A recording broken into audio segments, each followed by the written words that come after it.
Ready.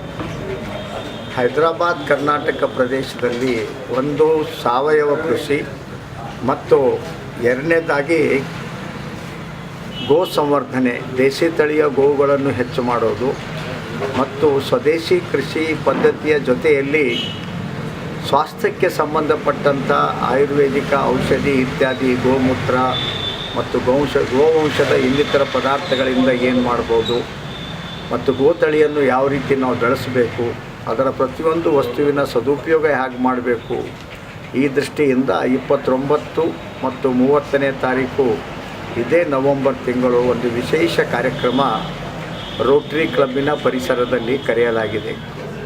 Bharat ದೇಶ ಉಳಿಬೇಕಾದರೆ ಗೋವಂಶ ಉಳಿಬೇಕು ಮತ್ತು ಭಾರತೀಯ ತಳಿ ಉಳಿಬೇಕು. ಆ ದೃಷ್ಟಿಯಿಂದ ಒಂದು ಅತ್ಯಂತ ಆಗ್ರಹದ ಈ ಕಾರ್ಯಕ್ರಮ ಇದೆ ಮತ್ತು ನಮ್ಮ ದೇಶದ ಜನ, ನಮ್ಮ ಭಾಗದ ಜನ ಒಳ್ಳೆಯ ಆರೋಗ್ಯವಂತರಾಗಬೇಕಾದರೆ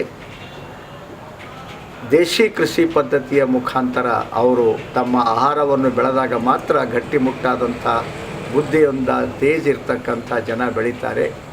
ಈ ಎರಡೂ ದೃಷ್ಟಿಯಿಂದ ಮತ್ತು ಸ್ವದೇಶಿ ಆರೋಗ್ಯದ ದೃಷ್ಟಿಯಿಂದ ಅಲ್ಲಿ ಅನೇಕ ಪ್ರದರ್ಶನ, ಕಾರ್ಯಕ್ರಮ ಇತ್ಯಾದಿ ಎಲ್ಲವೂ ಆಯೋಜಿಸಲಾಗಿದೆ.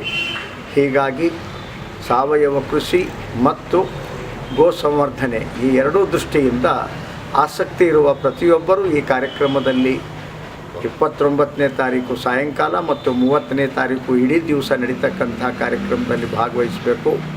ಮತ್ತು ಔಷಧಿ ಇತ್ಯಾದಿ ಅನೇಕ ವಸ್ತುಗಳು ಅಲ್ಲಿ ಮಾರಾಟಕ್ಕೆ ಸಿಗ್ತವೆ. ನಾಡಿನ 3 ಜನ ಗಣ್ಯ ವ್ಯಕ್ತಿಗಳು ಅದರಲ್ಲಿ ಮಾರ್ಗದರ್ಶನ ಮಾಡಲಿಕ್ಕೆ ಬರೋರಿದ್ದಾರೆ. ಎಲ್ ನಾರಾಯಣ ರೆಡ್ಡಿಯವರು ದೊಡ್ಡಬಳ್ಳಾಪುರದಿಂದ ಬರ್ತಾರೆ. ಅದೇ ರೀತಿ ಮಾನ್ಸಿಂಗ್ ಅನ್ನೋರು ನಾಗ್ಪುರದಿಂದ ಈ ಕಾರ್ಯಕ್ರಮಕ್ಕಾಗಿ ವಿಶೇಷವಾಗಿ ಬರ್ತಾ ಇದ್ದಾರೆ. ಮತ್ತು ಗೋ ಸಂವರ್ಧನೆಯಲ್ಲಿ ತುಂಬ ಆಸಕ್ತಿ ಇರತಕ್ಕಂಥ ಹೈದರಾಬಾದಿನ ಒಬ್ಬ ಶಾಸಕರು ಸಹ ಈ ಕಾರ್ಯಕ್ರಮದಲ್ಲಿ ಮಾರ್ಗದರ್ಶನ ಮಾಡಲಿಕ್ಕೆ ಬರ್ತಾ ಇದ್ದಾರೆ. ಎಲ್ಲರೂ ಭಾಗವಹಿಸಬೇಕು ಆಸಕ್ತರು ಅಂತ ಕಳಕಳಿಯ ನಾನು ವಿನಂತಿ ಮಾಡ್ತೇನೆ.